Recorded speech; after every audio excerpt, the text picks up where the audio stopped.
아울러서 분양권 전매 관련해서도 역시 이해 충돌의 여지가 보이는 부분이 있어서 질문드리고자 합니다.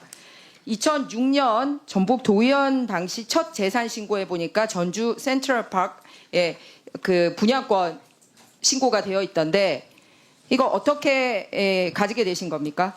예, 그 당시 이제 제가 모 건설회사에 그 보일러 납품을 했습니다. 그래서 보일러 납품을 했는데 의원님께서 잘 아시겠지만 이 지방의 이 건설업 차원에서 미분양 아파트가 그 당시도 굉장히 많이 있었습니다. 그래서 그 건설회사에서 뭐 대물이라는 표현을 쓰는데요. 대물로 아파트를 받게 된 겁니다. 그래서 지금 그러면 그 아파트가 미분양이 있어서 대신 돈을 받았다라는 그 돈 대신에 분양권 받았다는 얘기입니까?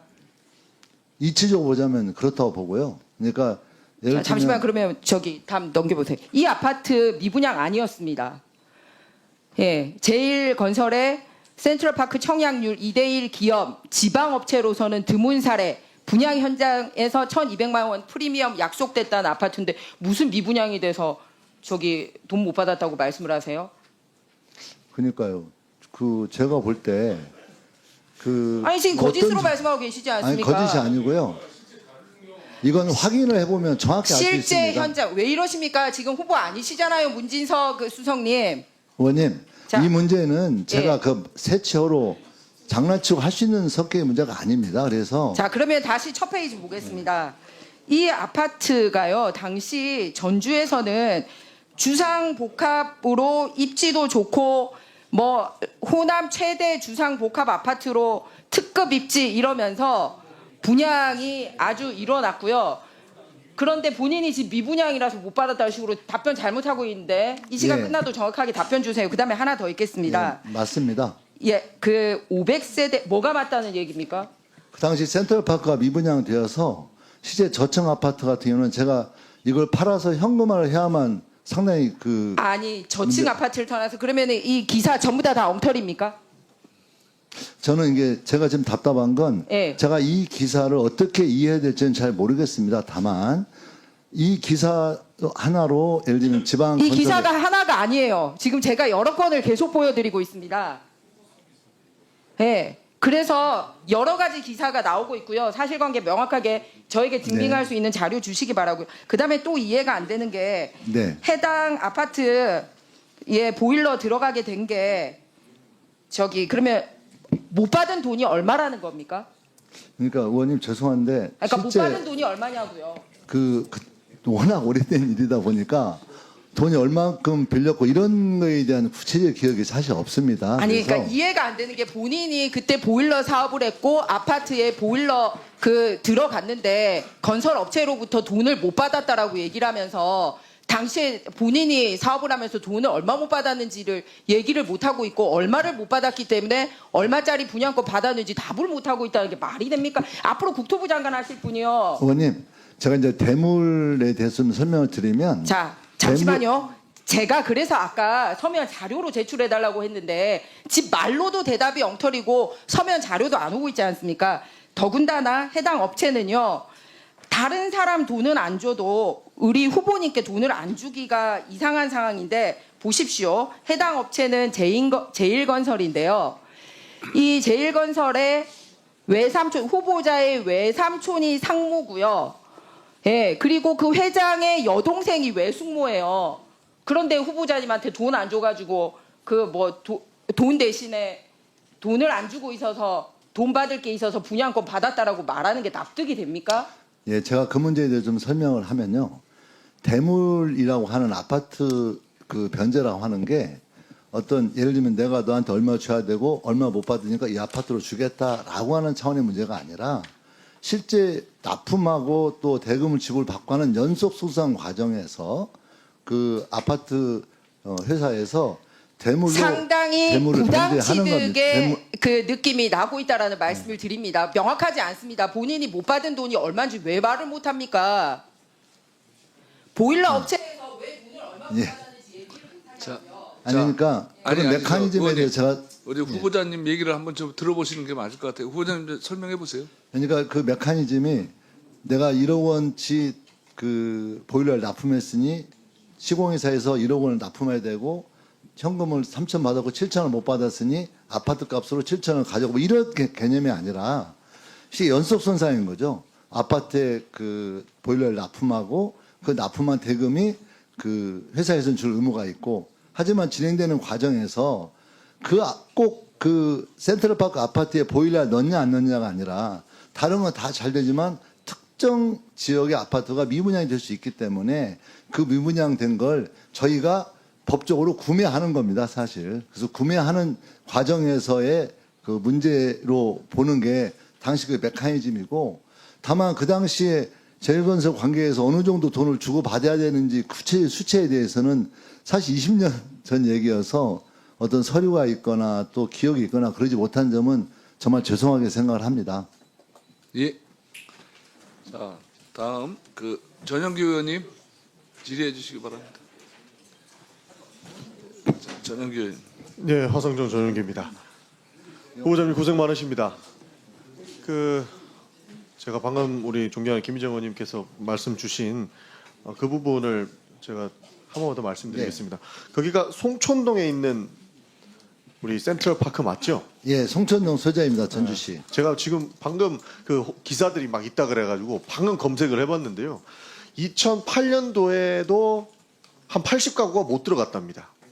그러니까 분명히 2005년도에는 이게 2대1 경쟁률이다 막 이렇게 홍보성 기사가 많이 나온 것 같은데 지금 전주일보 2008년도 기사만 봐도 아직까지 입주가 안 됐어요. 2008년도에.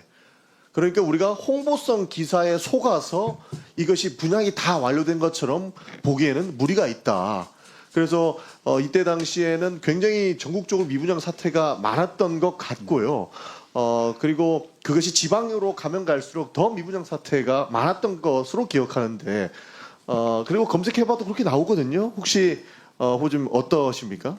예, 그러니까 뭐 여러분 의원님들이 더 잘 아시겠지만 실제 지방은 그때나 특정 시기를 제외하면 늘 아파트를 지면 미분양 사태 그게 상당히 심각합니다. 그래서 그런 점에서 어떤 투기 목적의 전면은 결코 아니라는 거 말씀드리고요.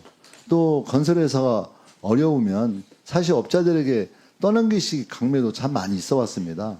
다만 아까 제일건설의 어떤 친인척 관계에서 말씀드리자면 지금도 좀 기억나는데 2개 정도는 받아야 되는데 자네는 특별히 하나 준다 이런 표현이 좀 기억나거든요. 그래서 실제 그 제일건설 센트럴파크를 전매 받아서 그 과정에서 사실은 부도날 좀 위기까지 몰릴 정도로 그게 팔리지 않아서 상당히 심각했고 그래서 결국 그걸 좀 다운시켜서 싸게 이제 매각을 해서 겨우 팔아서 그렇게 된 경우라고 생각합니다. 제가 그 2008년도 그러니까 오해 없이 볼 수 있게끔 기사를 근거로 두니까 저도 하나만 드리겠는데 전주일보에서 뭐라고 적어놨냐면요. 지난해 11월 20일부터 입주를 시작한 송천동 센트럴파크 단지는 뭐 몇 평화 몇 평에 있고 잔여 물량 80여 가구가 주인을 기다리고 있다. 이게 미분양이라는 얘기 아닙니까?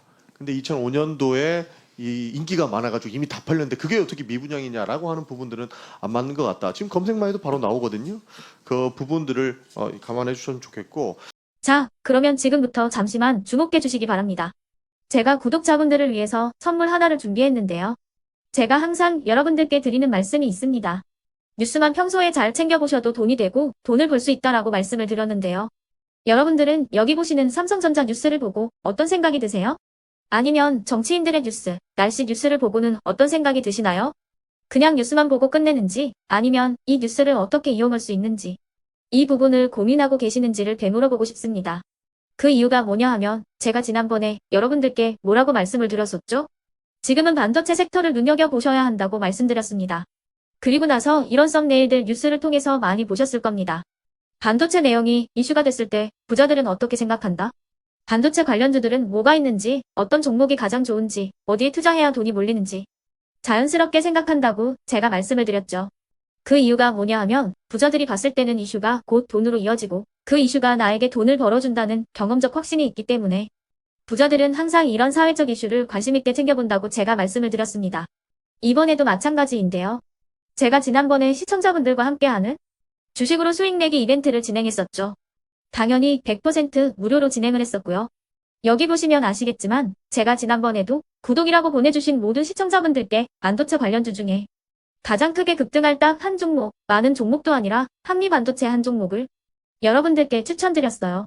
그러면서 여기 나와 있는 대로 정확히 얼마에 매수해야 하는지, 그리고 수익률이 어느 정도 나왔을 때 팔아야 하는지를, 이런 부분들까지 여러분들에게 정확히 알려드렸었는데 지금 실제로 어떻게 되었다? 오른쪽을 보시면 아시겠지만 제가 지난번 문자 발송으로 이 한미 반도체를 소개해드리고 나서 실제로 이렇게 5배 이상 어마무시한 상승이 나왔습니다.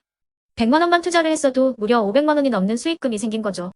그래서 당시에도 굉장히 많은 분들이 제가 드린 이 한미 반도체로 수익을 내실 수가 있으셨을 텐데요. 다시 한번 축하드린다고 말씀을 드리겠고, 이번에도 마찬가지입니다. 앞으로도 2024년, 2025년 계속해서 기대해볼 섹터는 AI입니다. 그 중에서도 AI 반도체는 그 누구도 부정할 수 없는 미래 성장 산업입니다. 그러면 우리가 어떻게 생각해 볼 수 있을까요? AI 반도체 종목 중에 앞으로 크게 대장 역할을 하면서 10배 이상 급등할 수 있는 텐베고 종목을 지금부터 열심히 추적해야 한다는 겁니다. 큰 돈을 투자하지 않더라도 월급의 일부분 아주 소액이라도 이 종목을 모아가야 수백 %의 수익률을 손에 쥘 수 있는 것이죠. 지금 여러분이 보고 계시는 이 유튜브 또한 AI 반도체와 아주 밀접한 연관이 있고, 반도체야말로 대한민국의 핵심 산업으로 앞으로 더더욱 시장은 성장할 수밖에 없습니다. 그렇기 때문에 제가 이번에도 뭘 보내드리고 있냐면, 지난번과 똑같이 구독이라는 문자를 보내주시면 제가 AI 반도체 관련주 중에 앞으로 대장주 역할을 하면서 주가가 가장 크게 급등할 한 종목을 여러분들께 문자 발송으로 종목명과 사고 파는 시점을 모두 알려드릴 건데요. 그 문자를 받고 여러분들이 주식으로 돈 버는 연습을 한번 해보셨으면 좋겠고요. 혹시라도 나는 주식을 하지 않는다 하시는 분들은 주변에 주식하시는 지인분들에게 말씀을 해주셔도 되고요. 아니면 연세가 있으셔서 투자가 어렵다 하시는 분들은 이 종목을 자녀분들에게 한번 사봐라, 이걸로 한번 수익을 내봐라, 이렇게 조언을 해주실 수도 있는 거겠죠. 그래서 지금 이 영상을 보시는 시청자분들 중에 나도 이번 종목이 좀 궁금하다 하시는 분들은요, 누구나 상관없이, 그리고 어느 시간대나 상관없이 부담없이 010-2514-5930번으로 구독이라는 문자 보내주시면 제가 이번에도 똑같이 무료 추천 급등주 문자를 보내드리겠습니다. 이해되시겠죠? 제 번호 010-2514-5930번으로 구독이라는 문자 보내주시면 여러분들이 직접 이슈를 통해서 돈 버는 연습을 해보실 수가 있는 거고, 제가 돈을 받는 것도 아니고 투자를 대신해 드리는 것도 아니기 때문에 부담 없이 신청해 주시면 되는 겁니다. 그리고 수익이 나면 저는 다른 것은 하나도 바라지 않습니다. 제 채널에 구독, 좋아요 한 번씩만 눌러주시라, 이렇게 다시 한번 말씀을 드리겠습니다.